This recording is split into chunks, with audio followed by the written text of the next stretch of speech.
Lalu kemudian aku pergi menemui Rasulullah SAW, lalu masuk Islam. Setelah itu aku pulang menemui keluargaku, istri dan anaknya, dan menyuruh mereka masuk Islam, maka mereka pun masuk Islam. Tentu di sini saya sudah coba telusuri istri dan anak Abdullah bin Salam, saya pribadi bukan keterbatasan ilmu belum saya temukan. Jadi saya tidak bisa sebutkan nama istrinya dan juga jumlah anaknya, tapi yang jelas ini semua masuk Islam. Lalu aku merahasiakan keislamanku dari orang-orang Yahudi. Kemudian aku mendatangi Rasulullah SAW dan berkata kepadanya, wahai Rasulullah, sesungguhnya orang-orang Yahudi adalah kaum pendusta. Aku ingin engkau membawaku masuk ke salah satu rumahmu untuk menyembunyikanku dari mereka. Jadi riwayat ini menyempurnakan riwayat sebelumnya. Tadi cuma sekedar disembunyikan. Di sini dia minta disembunyikan di rumah Nabi SAW. Kenapa rumah Nabi? Karena rumah Nabi dempet dengan masjid. Dan ada pintu langsung masuk dari rumah Nabi ke dalam masjid. Kemudian tanyakan kepada mereka tentangku, hingga mereka memberitahukan kepadamu bagaimana kedudukanku di tengah-tengah mereka, sebelum mereka mengetahui keislamanku. Sebab jika mereka mengetahui keislamanku, mereka pasti akan mendustakanku dan mencelaku. Lalu beliau membawaku masuk ke salah satu rumahnya. Setelah itu orang-orang Yahudi masuk menemui beliau. Sampai sini dulu saya tambahkan.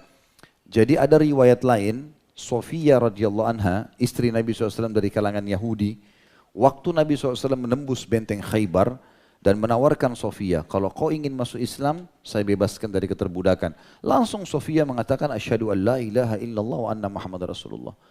Nabi SAW tanya, kenapa kau cepat sekali masuk Islam? Biasanya orang Yahudi susah gitu. Kaum wanitanya pun sama.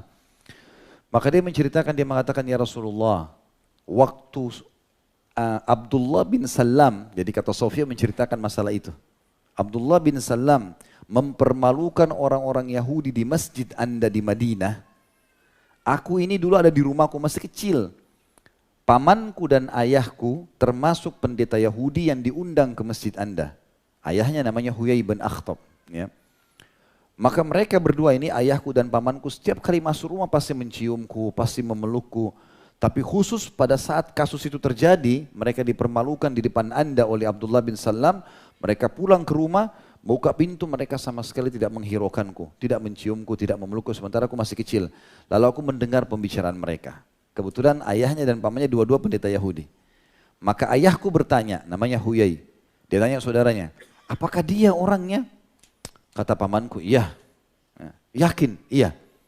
Lalu kemudian ayahku bertanya lagi, apakah dia yang betul-betul cirinya disebutkan dalam Taurat? Namanya, sifatnya, semuanya? Kata pamanku, iya. Lalu kata ayahku, kata Sofia ini sebab kenapa dia masuk Islam radhiyallahu anha. Dia mengatakan, ayah tanya, lalu apa keputusanmu? Dia tanya kakaknya nih. Kakaknya mengatakan, aku akan memusuhinya sampai hari kiamat. Kan kebodohan yang luar biasa. Maka sudah tahu benar, tidak mau gitu kan. Dan ini yang menyebabkan kenapa Nabi SAW menafsirkan Al-Fatihah, dan itu disampaikan oleh Ibnu Abbas dari Nabi SAW, ghairil maghdubi alaihim, bukan orang-orang yang kau murkahi ya Allah, Yahudi. Waladhdallin, orang sesat adalah Nasrani. Karena Yahudi tahu kebenaran tidak mau diikuti. Nasrani mau berdakwah tapi salah, mengatakan Allah punya Tuhan, Allah punya anak. Ini keliru. Maka kata Sofia, pamanku mengatakan itu. Lalu ayahku juga ikut-ikutan. Mengatakan kalau begitu aku bersamamu. Bersama masuk neraka tentunya. Ya.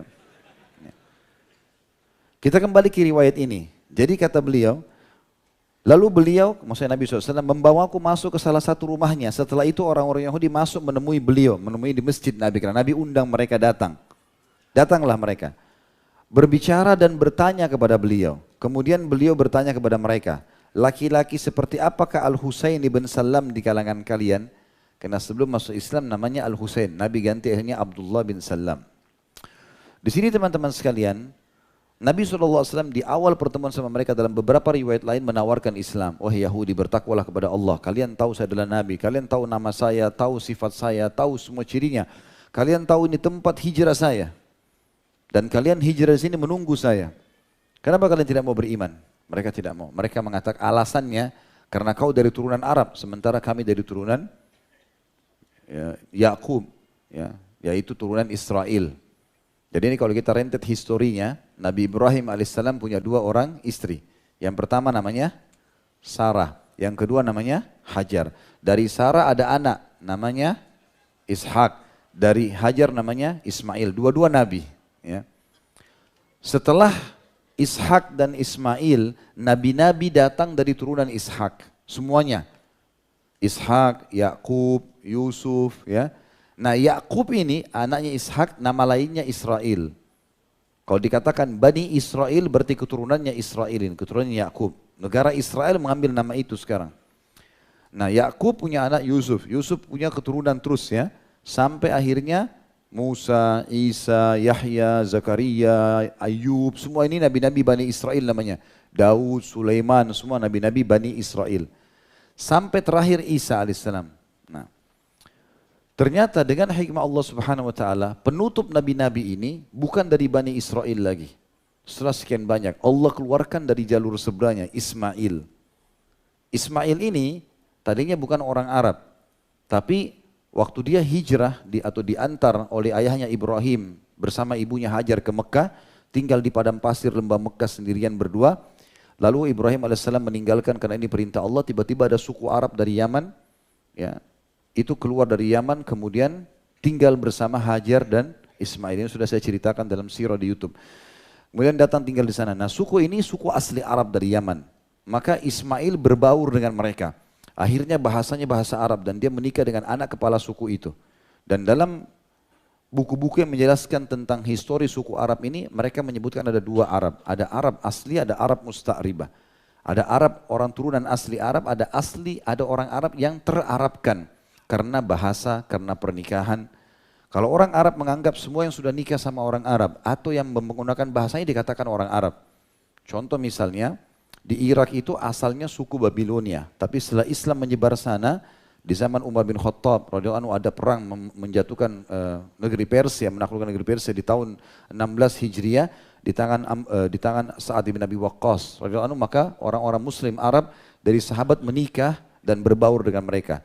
Maka dikenallah Irak negara Arab. Mesir juga aslinya suku Kipti, bukan orang Arab, tapi Amr bin As radhiyallahu anhu di tahun 20 Hijriah menyerang ke sana, kemudian berbaur sama mereka, menikahlah dengan kaum muslimin orang-orang asli, menjadilah mereka bangsa Arab sekarang. Ada lagi yang memang tidak masuk ke dalam sana, ya, orang-orang Arab, tapi dasarnya memang mereka menggunakan bahasa Arab seperti Sudan, ya. Mereka berkulit hitam dari Afrika, tapi mereka menggunakan bahasa Arab, maka di Liga Arab masuk negara-negara Arab ini. Makanya diistilahkan Ismail alaihissalam adalah Arab musta'ribah. Quraisy dari turunan Ismail, maka dianggap turunan Arab, gitu kan? Karena ada kakek-kakek mereka dari turunan Arab. Orang-orang Yahudi berargumentasi mengatakan, kami nggak mau beriman pada Muhammad karena kau bukan turunan Israel, tapi turunan Ismail. Lalu mereka tambah lagi isu bohong. Mereka mengatakan, kalau Ishak dari Sarah, Sarah orang terhormat. Kalau Ismail dari Hajar, Hajar mantan budak. Mereka bilang begitu, ya. Mantan budaknya Hajar. Padahal sebenarnya banyak riwayat yang menjelaskan Hajar ini ya dihadiahkan oleh Raja Mesir kepada Sarah. Ya, kemudian memang membantu Sarah tetapi dibebaskan oleh Sarah kemudian dinikahi oleh Ismail AS. Maka itu bukan berarti keterbudakan saja, tapi memang orang yang bebas gitu kan. Tapi ini isu saja hanya karena mereka tidak mau beriman.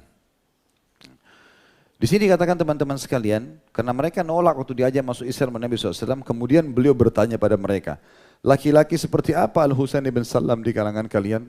Maksudnya apa penilaian kalian untuk mereka, untuk dia? Maka para Yahudi mengatakan ini pendeta-pendetanya ya, ia adalah pemimpin kami dan putra pemimpin kami.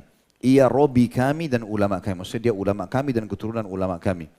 Tak kala mereka selesai mengucapkan puji-pujian tersebut, maka Abdullah bin Salam mengatakan, aku keluar menemui mereka dari rumah Nabi SAW. Lalu aku tiba-tiba mengatakan, wahai orang-orang Yahudi, bertakwalah kepada Allah dan terimalah apa yang dibawanya kepada kalian. Dan dibawa oleh orang ini terima. Karena kalian tahu semua dan saya pendeta kalian. Demi Allah, sesungguhnya kalian benar-benar telah mengetahui bahwa beliau ini adalah Rasulullah. Yang kalian temukan tertulis di dalam kitab Taurat yang ada pada kalian. Dengan nama dan sifatnya. Ini tidak asing, namanya, ciri-ciri mukanya, segala macam jalur nasabnya, ini sudah jelas. Sesungguhnya, aku bersaksi bahwasanya ia adalah Rasulullah. Aku beriman kepadanya, membenarkannya dan mengenalinya. Lalu mereka pun berkata, engkau berdusta. Kemudian mereka mulai mencaci maki diriku. Lalu aku berkata kepada Rasulullah SAW, bukankah sudah aku beritahukan kepadamu wahai Rasulullah bahwa mereka adalah kaum pendusta, pembual, licik dan keji. Setelah itu aku menampakkan keislamanku dan keislaman keluargaku. Maka masuk Islamlah bibiku yang bernama Khalidah bintil Harith dan baiklah keislamannya. Riwayat yang panjang ini diriwayatkan oleh Al-Baihaqi dalam kitab Ad-Dalail di jilid 2 halaman 530-531 dan Ibnu Katsir juga menyebutkan dalam kitab Al-Bidayah wan Nihayah di jilid 3 halaman 211. Ini berhubungan dengan kisah masuk Islamnya radhiyallahu anhu. Ada dua penting di situ ya, tentang masalah bagaimana dia pendeta Yahudi lalu dia masuk Islam dan dia coba untuk sebenarnya dia mau berdakwah dengan cara baik-baik tapi dia sudah tahu pasti didustakan. Maka dia suruh undang pendeta-pendetanya lalu kemudian dijebaklah seperti ini ya. Itu pun mereka tidak mau masuk Islam. Juga yang kedua di sini adalah bagaimana bibinya ya, termasuk orang yang beriman tapi sempat Abdullah bin Salam meluapkan dulu kegembiraan yang besar di hadapannya baru kemudian dia tertarik untuk masuk Islam.